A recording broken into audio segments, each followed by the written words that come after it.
everyone. So on February 3rd, a train run by Norfolk Southern derailed in East Palestine, Ohio. That train was carrying toxic chemicals, including a chemical called vinyl chloride, which is a known carcinogen when it's inhaled. After the crash, the governor of Ohio issued an evacuation order, and on February 6th, Norfolk Southern orchestrated a so-called controlled release of the vinyl chloride that had crashed to avoid a potential explosion. That resulted in a massive plume of black smoke over the town of East Palestine, which you all probably remember from the viral pictures after the crash. 2 days after those toxins were burned, the residents of East Palestine were told it was perfectly safe to return home. Now, 6 weeks later, we are seeing the inevitable truth start to emerge on that. 2 weeks ago, a report was released showing dioxin levels in soil samples from East Palestine hundreds of times higher than the level that the EPA scientists have determined poses cancer risks. Dioxins are created when chlorine or chloride compounds are burned, so this was totally expected, like those tanks full of vinyl chloride that were burned in East Palestine. Dioxins have been described as, quote, the most toxic chemicals ever created. And that is what is now in the soil of East Palestine. And the Biden administration is sticking its head in the sand, trying to ignore this environmental catastrophe. Workers' Strike Back was on the ground in East Palestine, and we talked to members of the community there who understand that they are being lied to and ignored. The people there deserve justice, and they're not getting it from either Norfolk Southern or from the government. The people in East Palestine deserve compensation from Norfolk Southern, and we need a real reckoning over what caused those derailments in the first place, and the 3 derailments every day that happen in the United States. So the immediate cause of the crash in East Palestine was an overheated ball bearing in one of the train's wheels that forced an emergency stop and caused the train to derail. But the root cause of the crash is the for-profit rail system itself. The crash stems from decades of the rail industry cutting corners and lobbying against regulations in order to maximize profits. Since the 1990s, the railroads have implemented something called precision scheduled railroading. People might have heard this term. It's called PSR for short. And basically, PSR amounts to cutting costs everywhere so that the railroad bosses can make as much profit as possible. That's essentially what this is.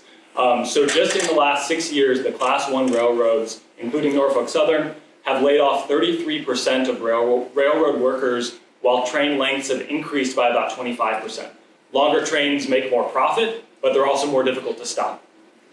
To add to that, some of these trains can be up to 3 miles long, right? That's the scale of this. The railroads have virtually eliminated the process of blocking trains, which means putting the heaviest cars at the front of the trains, which also makes derailment less likely, makes it easier to stop if there's an emergency. The train in East Palestine was not blocked like that. 40% of its weight was in the rear third of the train, making it more difficult to stop. There have been layoffs of car inspectors, and workers can be disciplined if they spend too much time inspecting the trains. A Wall Street Journal report came out on Thursday that car inspectors used to have 5 to 8 minutes to inspect each car in a train. Today, that's somewhere between 30 seconds and a minute. They have virtually no time at all to inspect these cars before they leave the terminal. The railroad companies have also refused to invest in new technology that could have prevented the crash, like new pneumatic braking systems, or more frequent and precise monitoring of the temperatures of things like these ball bearings that failed on this train in East Palestine. So costs have been cut everywhere to the detriment of safety through PSR, but profits have gone in the opposite direction. Profits have gone up. Since 2001, the profit margins of the largest carriers have nearly tripled. The railroad industry is now the most profitable industry in the country with a 50% profit margin. So 50 cents on every dollar is profit for these rail companies. That's compared to about 9% profit in the economy as a whole. Stock buybacks and dividends to shareholders have more than quadrupled in that same period. Since 2010, the railroads have doled out nearly $200 billion to shareholders in the form of dividends and stock buybacks. These things are directly linked. The increased profits of the bosses is the result of the hyper-exploitation of the rail workers and the reduction of safety precautions and the drive to be more and more efficient, more and more profitable. Both Democratic and Republican governments have gone along with the deregulation of the rail industry over the last few decades under the pressure of intense lobbying by the railroad bosses. Rail workers, meanwhile, have been the ones fighting against this deregulation, fighting for safer trains, safer railroads. They've been arguing for shorter trains, more safety precautions, while the bosses have been arguing for even deeper cuts, people might have seen the bosses trying to reduce teams on the train from 2 people down to 1. In particular, Railroad Workers United, which is a rank-and-file caucus within the rail unions, a cross-union, cross-craft caucus. Railroad Workers United has played an important role in demanding improvements to the safety and working conditions on the railroad. Really glad that we also have Matt Weaver here from Railroad Workers United to talk about the conditions and to discuss this issue. Last year, railroad workers voted to strike. Rail workers were fighting for an end to this precision scheduled railroading that's driven down these standards, and they were fighting for exactly the kind of safety precautions that could have prevented this disaster in East Palestine. They were also arguing for basic labor protections like paid sick days, but the railroad bosses, despite all of these ungodly profits that they've made over the last years, they refused to make any of those adjustments to the safety precautions. They refused to give even a single paid sick day to rail workers. So last fall, railroad workers rightly rejected the bosses' contract, and they voted to go on strike. If they had gone on strike, they could have shut down huge sections of the economy and brought the profits of the rail bosses to a halt. They would have had enormous power to demand fundamental changes to the rail industry, and millions of working people would have stood with them because millions of us understood that a victory for the rail workers would have been a victory for all of us. So knowing all of this, what did Joe Biden and the Democrats in Congress choose to do?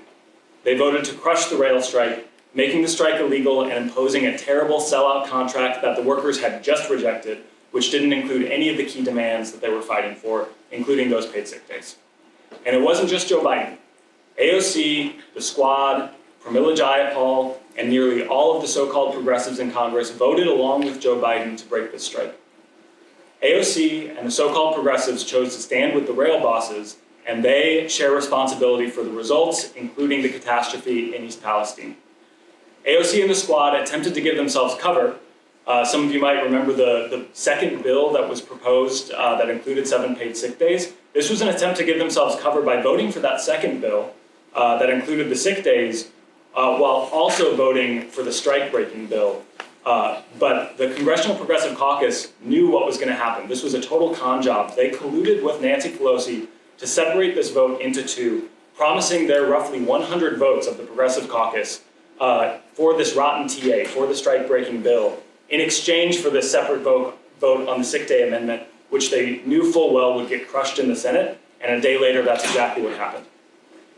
So if we're going to solve this problem of the rail industry and prevent another disaster like East Palestine, we cannot allow the billionaire bosses to stay in control. We cannot rely on the Democrats or the Republicans in Congress. We need to fight to take the railroads into public ownership, which is why we're all here today to talk about this.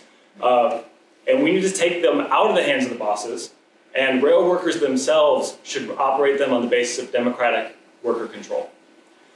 Some will say that we just need more regulation, and it's true that we do need to restore the regulations that have been chipped away in recent decades, but the biggest obstacle to restoring those regulations is the resistance of the railroad bosses and the complicity of both the Democratic and the Republican parties, right?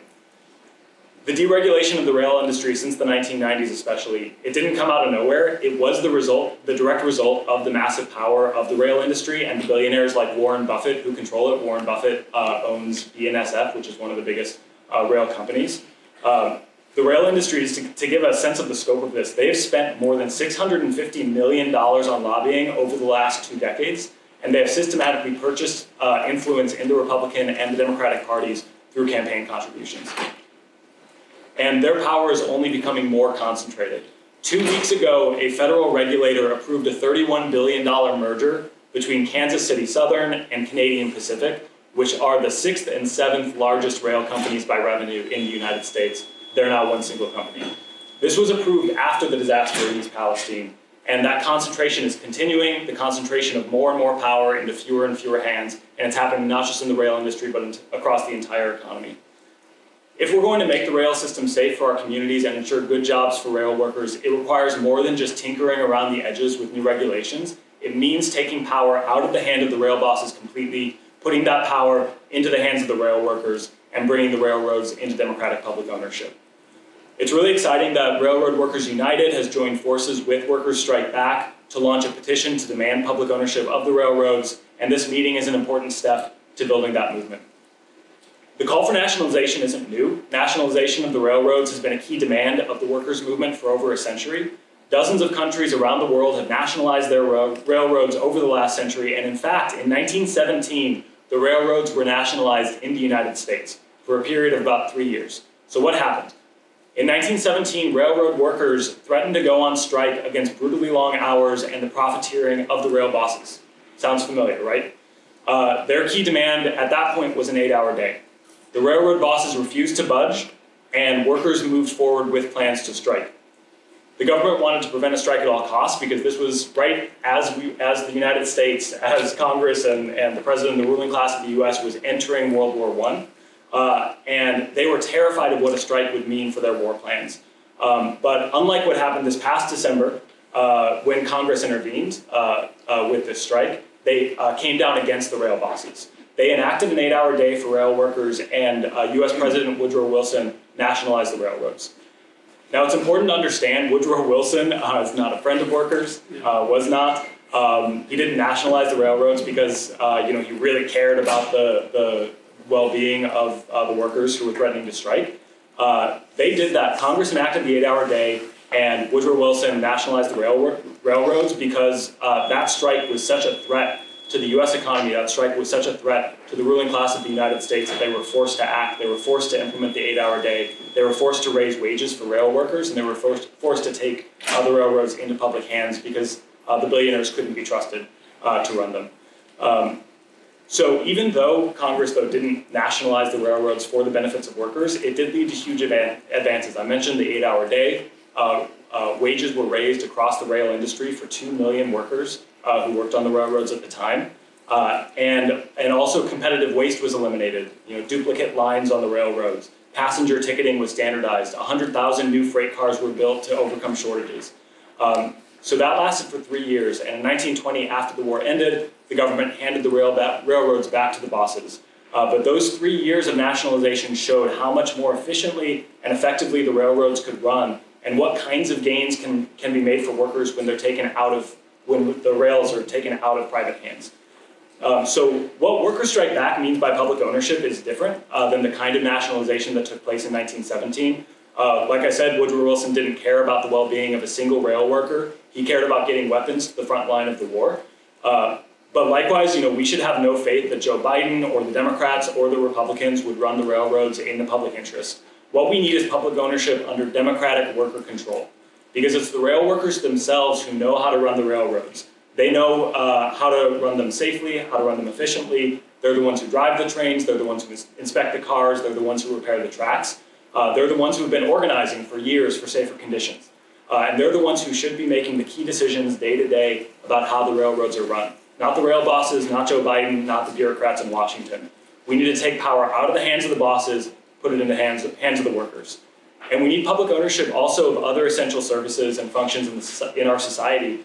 And this joint petition that we have with Railroad Workers United also calls for public ownership of the healthcare system and a Medicare for all, free healthcare for all system, which would help provide justice for the people of East Palestine who inevitably are going to be facing health consequences for this crash and the fallout of it. As a socialist, I think our whole society should be run by and for working people, not the interests of the billionaires. So how do we win public ownership of the railroads? What forced Congress to act in 1917 to nationalize the railroads? It was the threat of a strike. The strike is our most powerful tool as workers. It allows us to stop production and hit the bosses where it counts in their profits. Last year, during negotiations for the rail contract, Railroad Workers United was actively organizing for a strike. They were organizing across the 13 different unions that represent railroad workers. And in September, they organized a national day of action to support their demands, which included an action here in Seattle. That was really important, but unfortunately, RWU is a relatively small caucus of rank-and-file union members. So where was the official union leadership? Unfortunately, the majority of the official union leadership was not fighting for a strong contract or preparing for a strike. In fact, most of them were trying to prevent workers from going on strike. Rail workers had voted to go on strike as early as September 29th of last year. But at the last minute, the union leadership struck a rotten deal with the Biden administration to delay the strike. They signed workers' power away in what amounted to a placeholder agreement whose sole purpose was to avoid a strike before the midterm elections, to not screw up the chances of the Democrats, because the Democrats thought that if there was a strike before the midterms, they would lose. We need to build A fighting labor movement that once again sees the strike as our most powerful weapon against the bosses, our most powerful tool, and not something that's to be avoided or bargained away. The rail union leadership signed away workers' right to strike at exactly the moment when rail workers had the most power. The threat of a strike before the elections could have forced Democrats in Congress to give concessions to rail workers, including those paid sick days, including safety precautions, and instead union leaders cut a deal with Joe Biden. And after the elections were over, Joe Biden repaid them by stabbing rail workers in the back. Since 2020, the international unions that represent rail workers have given $154 million to the Democratic Party. $154 million. What did workers get in return? Nothing. They got a broken strike, a sellout contract, and 3 rail crashes a day. And the rail bosses are more powerful than ever. That $154 million could be going to 1,000 different things to help workers. We need to put that money, the hundreds of millions of dollars that unions give every year to the Democratic Party, should be put into strike funds. It should be put into independent campaigns. It should be put into campaigns to organize the unorganized at companies like Amazon, like the campaign that's happening right now in Northern Kentucky at KCBG, fighting for $30 an hour, 180 hours paid time off, union representation in disciplinary meetings. One of the key demands of Workers' Strike Back is a new party for working people. Unions will be an indispensable part of building that party, but for that to happen, we have to break our unions away from the abusive relationship with the Democratic Party. That starts with us getting organized right here. As I mentioned earlier, Workers' Strike Back has joined up with Railroad Workers United to launch a petition calling for public ownership of the railroads, and that petition is an important tool for all of us. Whether you're in a union or not, you should share that with your friends, your coworkers, your family. Use it to have conversations about why public ownership is necessary and get them involved with Workers' Strike Back. We need to build our power, and to do that, we have to have our own organizations.